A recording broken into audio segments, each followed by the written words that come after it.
الفترة اللي فاتت ديت بسأل نفسي سؤال واحد بس كل يوم قبل ما انام، طبعا بعد ما احط التليفون على الشاحن داخل انام. فالسؤال الواحد اللي بيجي في دماغي على طول: هتفوق امتى؟ ليه؟ طبعا بسأل نفسي السؤال ده لان قبل ما انام كده بتراجع اللي حصل في يومك، انت انجزت ايه في يومك؟ فبلاقي المحصلة صفر. مذاكرة ما ذاكرتش. طب كورس ما اتفرجتش على كورس، او كورس انا عايز اتفرج عليه طبعا ما اتفرجتش على كورس، ما عملتش أي حاجة حرفيا مفيدة في اليوم عامة يعني. فدايما برضه نفسي اسال السؤال: هتفوق امتى؟ واجابتي انا على السؤال ده يعني مش عارف اختصاره في حاجه واحده، وانا عارف اني مقصر فيها جامد، هو اني امسك التليفون طبعا. وده الحاجه الوحيده اللي مخلياني مش عارف انجز اي حاجه في حياتي، مش عارف احقق الهدف اللي انا حاطه لاخر السنه. مش عارف اكون شخص ناجح بسبب برضه التليفون. واكيد كتير مننا بيمر بنفس الازمه ديت، ان هو التليفون مسيطر عليه، او مسيطر على عقله، او مسيطر على حياته بشكل كامل. ما بيعرفش يعدي ساعه ساعتين من غير ما يمسك التليفون. وده شايفه يعني تراكمات، نتيجه تراكمات كتيره. انا بقالي سنه سنتين من ثانويه عامه، مثلا من ثانويه عامه لحد ثالثه كليه حوالي مثلا 4 سنين ماسك فيهم التليفون. ما ببداش اذاكر الا قبل الامتحان بكام يوم، فبتبدا عادتك على التليفون تقل. بتخلص امتحاناتك طبعا ما وراكش حاجة، فبتمسك التليفون. ده بسبب إنك مش مجدول مهامك، أو مش مجدول إنك بعد الامتحان تعمل إيه.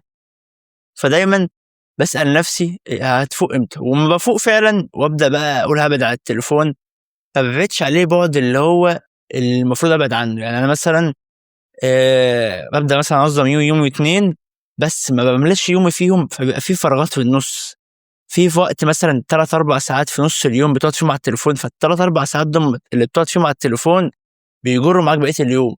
فبتنجز مثلا أو بتنظم يومك يوم يومين وترجع تاني نقطة الصفر. وده اللي بيحصل معايا، وده اللي مأثر فيا جامد يعني، إني مش عارف أسيب التليفون. مش عارف ليه، ومش لاقي لها إجابة.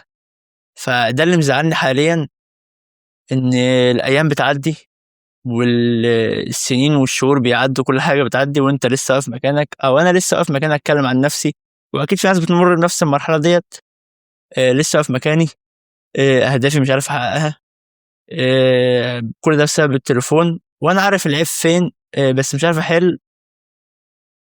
وساعات بجيب الاسباب على حاجات تافهة، يعني مثلا بقول انا مش هنتظم في اليوم الا لما اجيب الشيء الفلاني او الحاجة الفلانية. مثلا المكتب ده، كنت موقف مذاكرتي وحياتي كلها لحد لما المكتب يجي.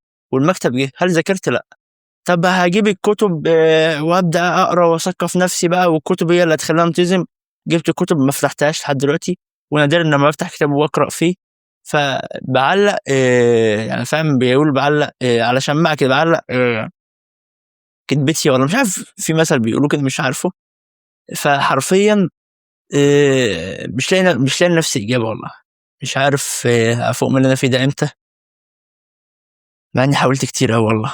بقالي سنين كتير قوي بحاول، وتعبت جامد قوي والله. يعني باجي في اخر يوم فعلا بعد ما طبعا وانا قاعد طول اليوم على التليفون ما بيجيش في دماغي اي سؤال، لاني منشغل منغمس في التليفون. فما بيجيش في دماغي اي سؤال ممكن اساله لنفسي. عادي، انت قاعد على التليفون، اليوم بيخلص واليوم بيعدي ويخش في اليوم اللي بعده واليوم بيتعاد. بس بتيجي في اخر اليوم بعد ما التليفون يفصل وخلاص هتنام اهوت، فبتلاقي اليوم بيعدي قدامك. طب ده لأ، صفر، ده صفر، ده صفر، ده صفر. الحاجة الوحيدة اللي نجحت فيها إني فضلت قاعد على التليفون وما أنجزتش حاجة. فأتمنى اللي يكون دي تكون بداية انطلاقة ليا، أو يعني زي ما بيقولوا كده بداية أبدأ أشوف فيها نفسي بقى، وأبدأ أبعد عن التليفون. أبدأ أشوف أهدافي اللي أنا عايز أحققها، أبدأ أكون الشخص اللي أنا عايز أكونه في المستقبل. آآ فالفترة الجاية إن شاء الله هابدأ إني أسيب التليفون خالص. وده اللي لازم نعمله. ده اللي لازم أعمله، إني أسيب التليفون خالص، وأبدأ أشوف أهدافي اللي عايز أحققها. أبدأ أشوف مذاكرتي، أبدأ أبُص لحياتي من جديد، أبدأ أطلع من منطقة الراحة اللي أنا زهقت أصلًا منها. بس فدعواتكم لينا، وأشوف وشكم على خير. وقبل ما ننهي الفيديو، أتمنى الناس اللي بتواجه نفس المشكلة تبدأ معايا من النهارده، نبدأ سوا ونساعد بعض. وقولوا لي على حاجات بتعملوها في يومكم، حاجات ليها حاجات مهمة، أو حاجات بتفيد يومكم، وبتخليكم تبعدوا عن التليفون اعملها كمان في يومي. وبس كده، اتمنى ما اكونش طولت عليكم او ازعجتكم، او لو انا اتكلمت بسرعه يعني فعلا الموضوع مأثر فيا جامد، فبحاول اطلع الكل اللي في قلبي. الفيديو ده اصلا ولا كتبت له سكريبت ولا كتبت له اي حاجه، حرفيا انا فتحت الكاميرا واتكلمت اكني بكلمكم زي اخواتي بالظبط. بس السلام عليكم ورحمه الله وبركاته.